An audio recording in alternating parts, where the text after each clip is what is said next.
guess what, guys? We won.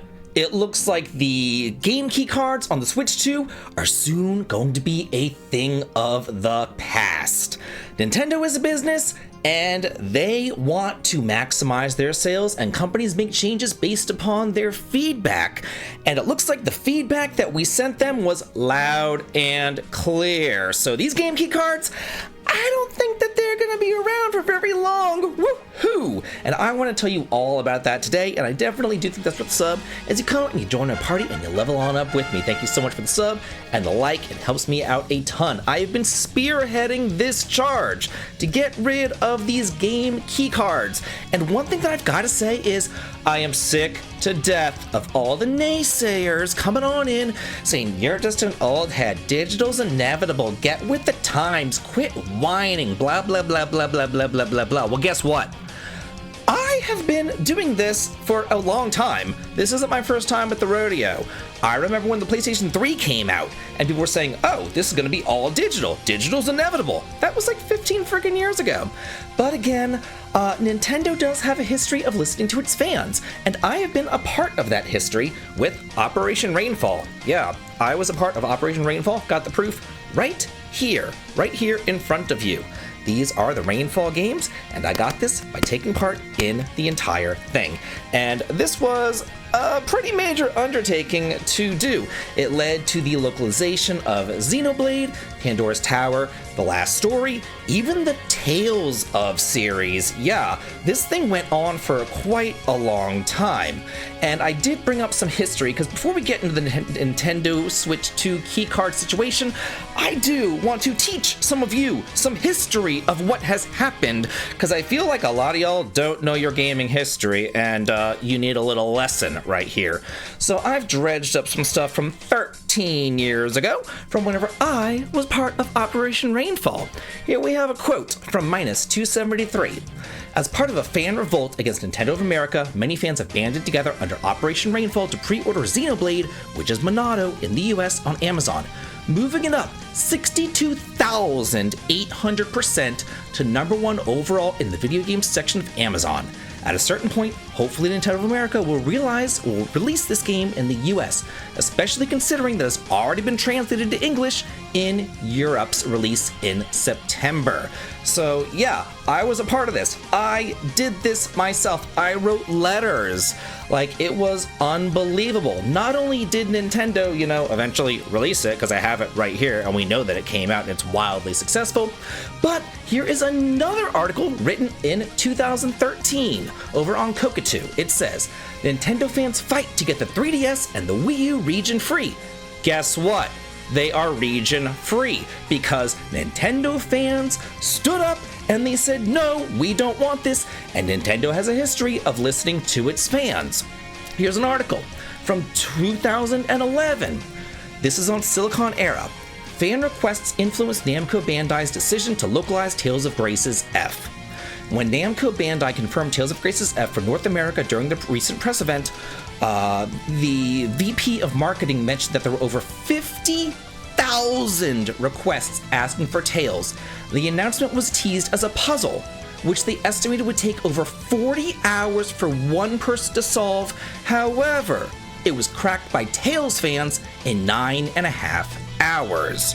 So yeah, and speaking of Tales of Grace's F, here is an email that I have that I actually wrote. This is an email from me. And I wrote this because Metacritic, back in the day when the whole, don't say JRPGs are bad, Western RPGs are so freaking great, rah, rah, rah, rah, rah, everybody hates JRPGs thing that was going on back in the PS3 era. If you're old enough to remember, yeah, you know exactly what I'm talking about. Tales of Grace's F came out, and everybody was review bombing it, and I wrote a letter to Metacritic. Rather than just whining and bitching and complaining online, I did something about it, because that's what you do something about it. That's what we're doing here with these Switch 2 carts, too. We're doing something about it. I wrote, hello, I would like to call to your attention that over the past 48 hours or so, there have been many accounts created for the sole purpose of giving this game a 0 score to drag down the Metacritic score. There was no written review along with those scores either. I'm very concerned about this because although the game is high quality, it is a niche title. Future releases depend on how well it does in sales and reviews. This is an obvious attempt to destroy the review score and therefore lower future sales. Could you please use some administrative oversight to ensure that only legitimate reviews and user scores get posted? Thank you so much. So yeah, if you don't like something that is happening, don't just whine and complain about it. Do something about it, and that's what we're doing. I vote with my wallet, and I personally did not like what Nintendo was doing with the Switch 2. So did I get a Switch 2? No. I said that the other day in my video. I don't have a Switch 2. You know why? I vote with my wallet. I don't like the key cards. But now that they're going to be changing it, maybe I'll be buying a Switch 2. So there was backlash, constant backlash.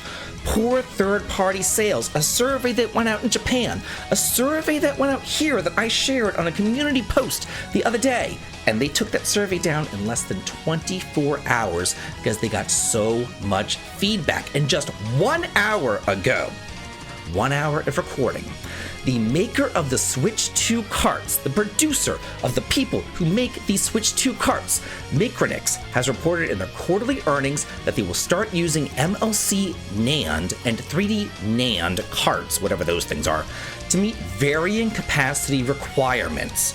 This update could hint that Switch 2 will get more cart storage sizes beyond the current 64GB in the future. And this is the actual statement from their report that they put out. It says, Micronix also revealed that its ROM products are primarily used in the Nintendo Switch game cartridges. In the future, the company will utilize both in-house MLC NAND and outsourced 3D NAND to meet the varying capacity requirements. This business is closely influenced by the sales cycle of game consoles and demand for gaming software, and the company will continue to monitor relevant market trends. Relevant market trends? Maybe related to the frickin' surveys that they just put out, the feedback that they just put out, the feedback that Nintendo just got, and then they got on the red telephone, and they were like, hey, we gotta fix this, oh my gosh, this isn't a small minority, this is like a whole bunch of people, we gotta do something about this, and within the hour of that survey going down, they put out this statement. So how amazing is that? We have so much power, y'all. As consumers, we have so much power. We just have to utilize our power properly. And going on Twitter and whining, or going on Reddit and whining, or going on YouTube and whining to me about it, that doesn't do anything. That is not how you use your power. You use your power by doing this, by doing these boots on the ground things, by filling out the surveys, by sending letters, by making your voices heard. That is what you do. That's how you institute change. And we have made a very, very positive change, and I'm so proud of all of you out there for doing this and for joining me and for getting rid of these game key carts. Thank you again. Have a great day.